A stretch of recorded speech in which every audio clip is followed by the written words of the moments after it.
Hey guys, how's it going? Hope you're doing well. My name is Crown, and today I'm going to read you some very interesting stories that I hope that you're gonna love. And now, without further ado, let's go!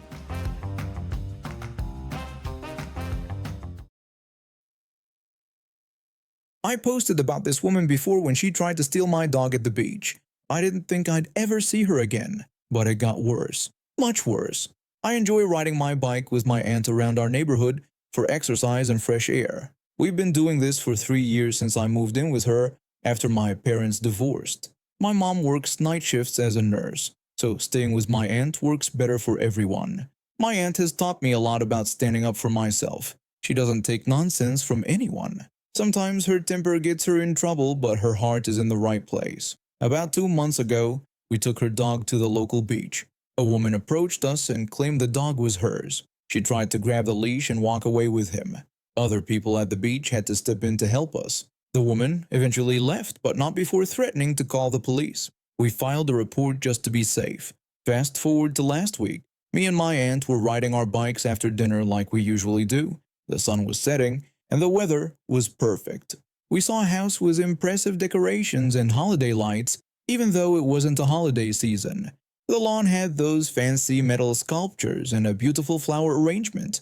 We decided to slow down to admire the decorations longer. While looking, a woman came out of the house and headed to her car. She was wearing expensive-looking clothes and had that typical haircut you see on entitled people. She looked irritated when she noticed us looking at her house. We politely stopped our bikes to let her back out of her driveway. A kid around 10 years old ran out and jumped into the passenger seat. We waited for them to leave so we could continue our ride. The car lights turned on, but the car didn't move. We kept waiting, thinking they were getting settled or checking something. 5 minutes passed, then 10 minutes. We started to feel awkward just standing there. Our feet went back on the pedals and we began moving slowly. As soon as we moved, her car shot backward out of the driveway at high speed.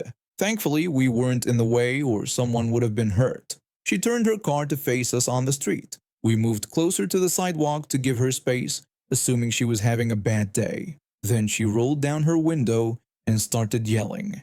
She asked why we were spying on her and her family. Her face was red and she was gripping the steering wheel so tight her knuckles were white. My aunt and I exchanged confused looks. We had no idea what she was talking about. My aunt told her we weren't spying, just admiring her decorations. The woman cut my aunt off mid-sentence. She said that's what creeps say nowadays and ordered us to get off her property or she'd call the police.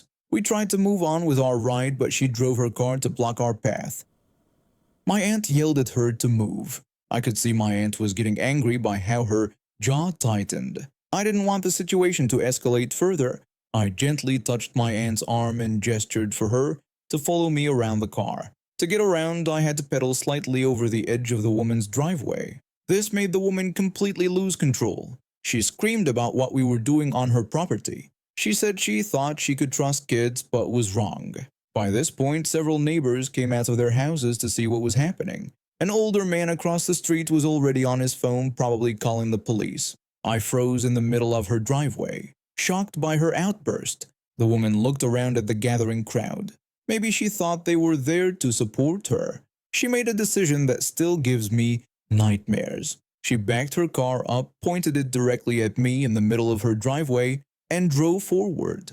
She was actually trying to hit me with her car. People on the street started screaming for her to stop. A neighbor yelled that he was recording everything. Something pushed me from behind. Later I learned it was the neighbor's teenage son who ran over to help. I fell sideways and my bike went forward from the momentum. I scrambled to my feet and ran toward my aunt, who was now screaming my name. The car missed my leg by inches. I noticed my aunt had her phone pointed at the woman's car. She wasn't calling for help yet. She was recording everything. After our experience at the dog beach, she had installed a recording app that she could access quickly. She stopped recording and immediately dialed 911. I was shaking uncontrollably. My legs gave out and I collapsed on someone's lawn. The last thing I remember was a woman kneeling beside me asking if I was okay. Then everything went black. I woke up to paramedics checking my vital signs. They told me I had passed out from shock but was physically fine. My aunt sat beside me, still looking terrified. She filled me in on what happened after I passed out. The entitled woman had gotten out of her car and continued yelling. She claimed we were trespassing and had been stalking her for weeks. She even tried to tell the police that we had threatened her child. Luckily, my aunt's video showed exactly what happened. Two neighbors had also recorded parts of the incident on their phones. The police arrested the woman on the spot. They handcuffed her and put her in the back of a police car while she continued to scream about her rights. Her kids started crying and a man came out of the house. He apologized to everyone and took the child inside. He looked exhausted, like this wasn't the first time she had caused a scene. I spent 4 hours at the hospital getting checked. The doctor said I was physically fine but experiencing acute stress reaction. He prescribed some mild anti-anxiety medication for the next few days. The police came to take our statements at the hospital. They told us this wasn't the woman's first run-in with the law. She had multiple complaints filed against her for harassment and public disturbances. Our previous report about the dog incident helped establish a pattern of behavior. The officer said they found prescription medication in her purse that wasn't being taken as directed. 3 days later, we had to go to the police station to give formal statements. The district attorney was pressing serious charges against her. Attempted assault with a deadly weapon. Child endangerment since her kid was in the car. Disturbing the peace. Harassment. The list went on. We later found out she had been in and out of court-ordered therapy for anger management. The judge wasn't lenient this time. She received 15 years in jail with possibility of parole after 8, plus 74 hours of community service if she ever got out. Her husband filed for divorce the following week. We saw him and the kid packing up a moving truck a month later. He stopped when he saw us and came over to apologize again. He explained that his wife had been struggling with untreated mental health issues for years. She refused to stay on her medication, saying it made her feel not like herself. He had been trying to get her help, but she would always seem fine during doctor visits. He was moving back to his hometown with his parents to give their child more stability. I still ride bikes with my aunt, but we take a different route now. I've been seeing a therapist to help with the anxiety and panic attacks that started after the incident. I jump when cars back out of driveways too quickly. Loud voices make my heart race. The therapist says it's normal and will get better with time. Some of the neighbors check in on us regularly now. The teenage boy who pushed me out of the way stops by with his mom to say hello. The older man who called the police brings us vegetables from his garden. It's strange how something so horrible brought the neighborhood closer together. My aunt installed cameras around our house just in case there are other entitled people nearby. She also signed us both up for a self-defense class at the community center. I've learned to be more aware of my surroundings. Not everyone who seems normal is actually stable. Some people can snap over the smallest things, but I've also learned that for every unstable person, there are many more good ones willing to help. I hope I never see that woman again, but I'm better prepared if I do. And I still check twice whenever I pass houses with nice decorations. I first met Richard at university 12 years ago. We weren't close friends, but had the same social group. Even back then, he had a reputation for thinking he knew everything. Our physics professor once called him brilliantly annoying in front of the class. Richard took it as a compliment. After graduation, we went different ways, but reconnected when I moved back to my hometown 5 years ago. By then I was married with 2 kids. My wife and I had our 3rd child shortly after moving back.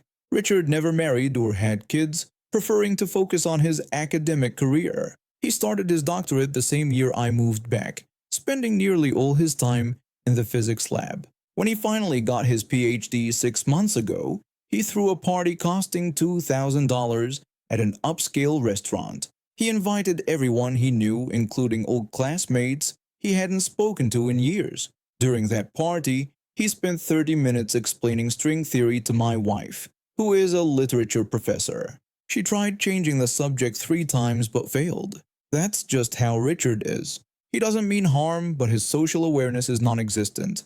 My wife and I chose Montessori schools for our kids after thorough research. We visited 7 different schools before deciding. The tuition costs $12,000 per year for each child. It's expensive, but we believe the educational approach suits our children's personalities. My eldest is curious and independent, perfect for the Montessori method. When Richard heard about our choice, he cornered me at another friend's birthday party. This was 2 months after he got his PhD. He talked for 45 minutes about how Montessori was pseudo-scientific nonsense. I explained that I had translated multiple research papers showing positive outcomes. I mentioned successful people like Bill Gates, Mark Zuckerberg, Jeff Bezos, and others who attended Montessori schools.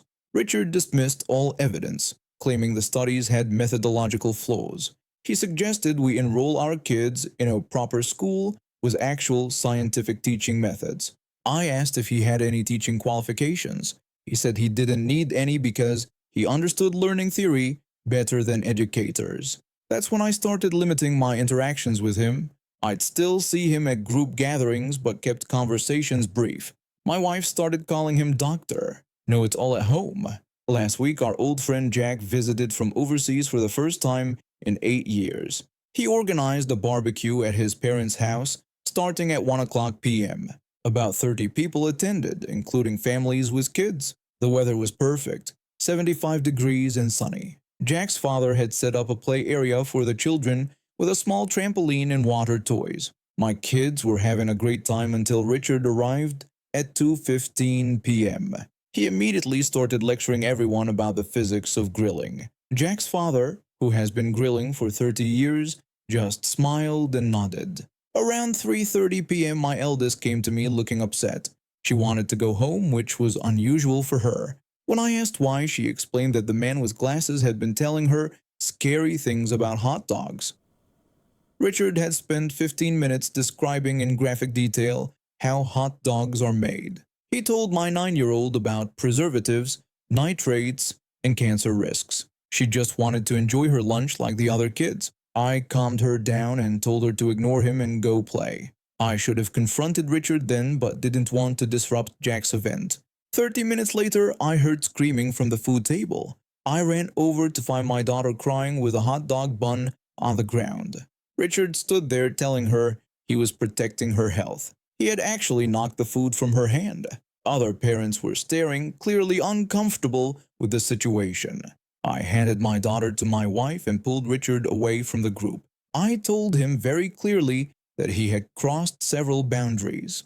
You don't talk to other people's children without permission. You don't teach them things without their parents' approval.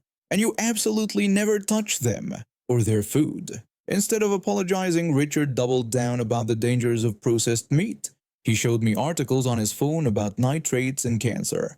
I reminded him that one hot dog at a barbecue wasn't going to harm anyone. He disagreed, saying I was gambling with my child's health. At that point, I just told him to stay away from my family for the rest of the day. Jack noticed the tension and came over to check on us. I briefly explained what happened and he understood completely. He discreetly kept Richard occupied for the rest of the afternoon, talking about physics and astronomy. We left around 6 p.m. thinking the incident was over. 4 days later, at 10 in the morning, someone knocked on our door. It was a child protection officer saying they'd received a report about neglect. The report specifically mentioned my eldest daughter and poor nutrition. The officer requested to see our home and speak with my children. My heart was pounding, but I kept calm knowing we had nothing to hide. Our house wasn't spotless. We have 3 kids under 10, but it was clean and safe.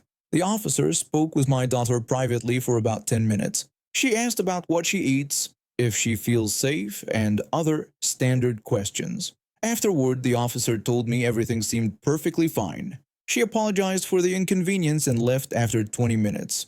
As soon as she left, I called my lawyer friend who specializes in family law. He charges $250 per hour, but didn't charge me for this call. He assured me we had nothing to worry about but advised documenting everything. I started making calls to our mutual friends asking if they knew anything.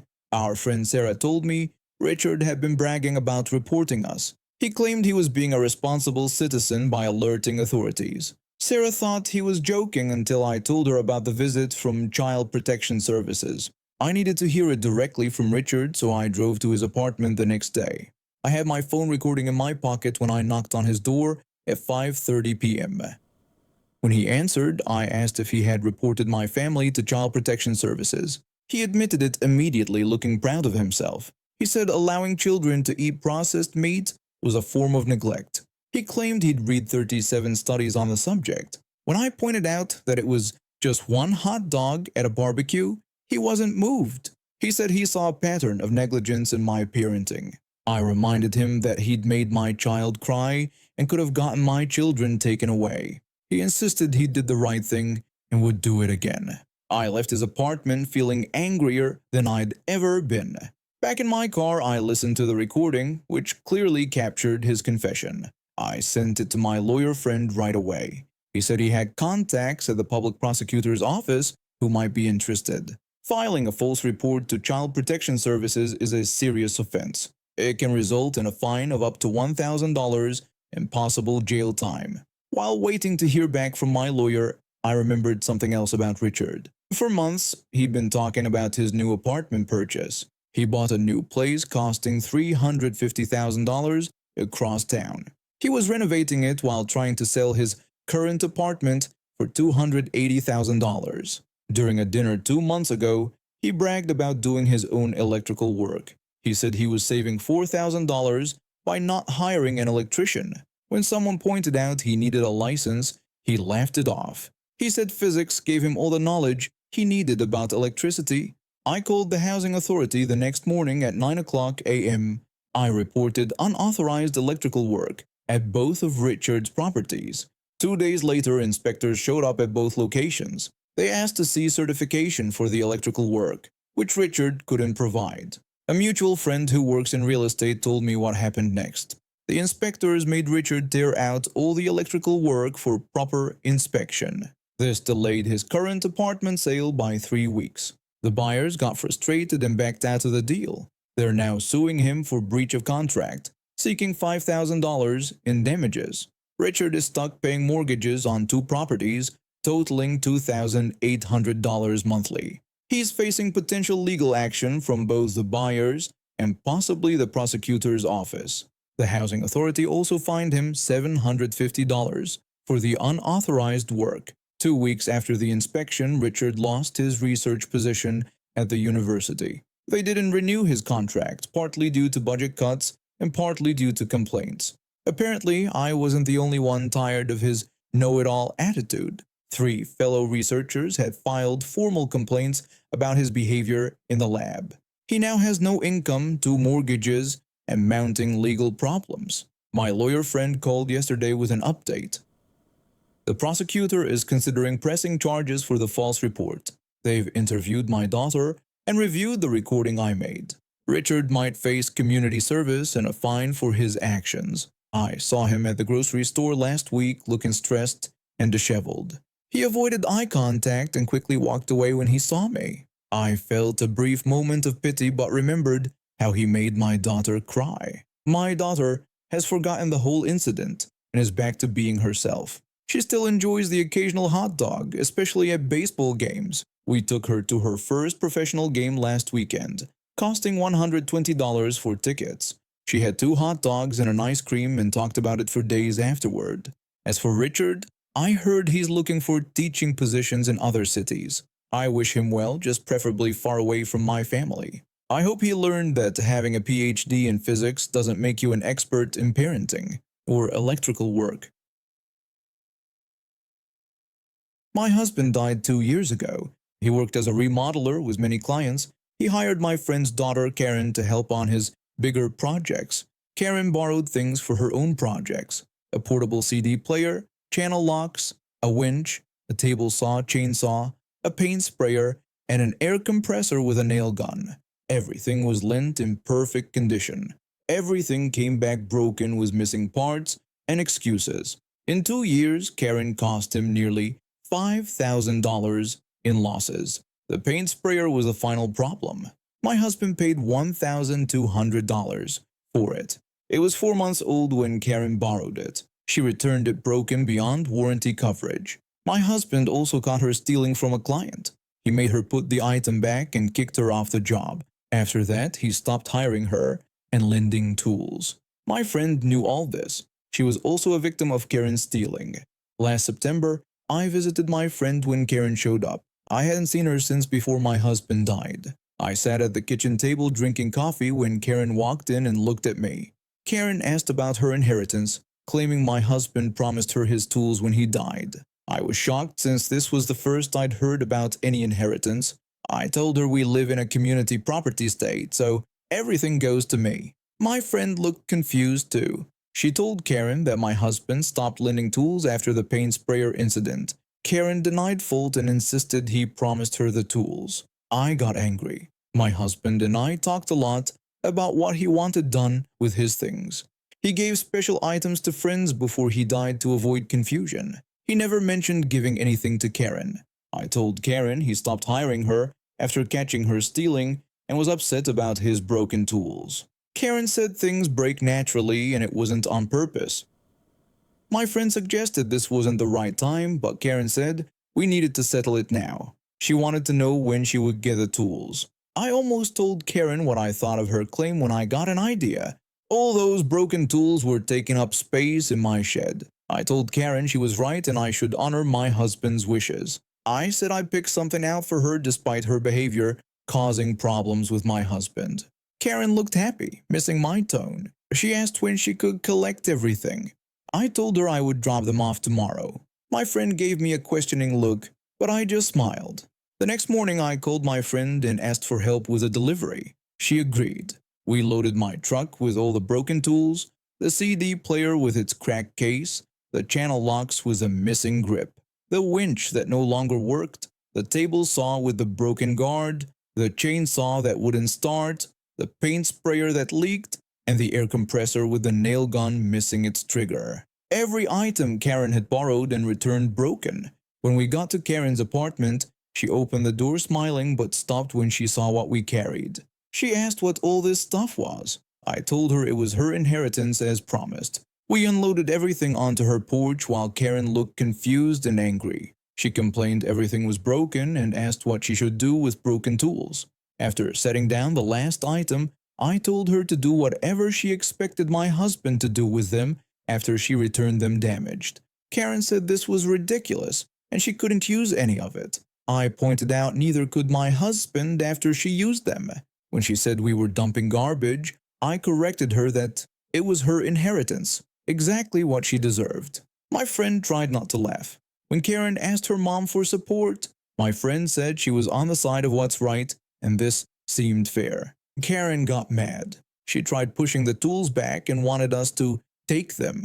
I refused, saying no returns allowed. The same policy she set with my husband. I mentioned I needed to go as I now had 35 square feet of space in my tool shed to organize.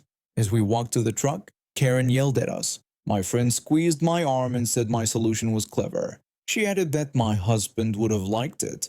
I said he might have planned it from beyond, with his sense of humor. We drove away, leaving Karen with her inheritance of broken dreams and tools. For the first time since my husband died, I felt I'd honored his wish to stop Karen taking advantage of his kindness.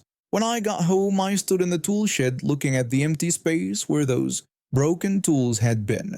I could almost hear my husband laughing. I had finally settled one of the frustrations from his final years. Karen got exactly what she deserved. I still miss my husband every day, but knowing I handled Karen as he would have wanted brought me peace I hadn't felt in a long time. And now we have reached the end of today's stories. Thank you for watching, and see you next time.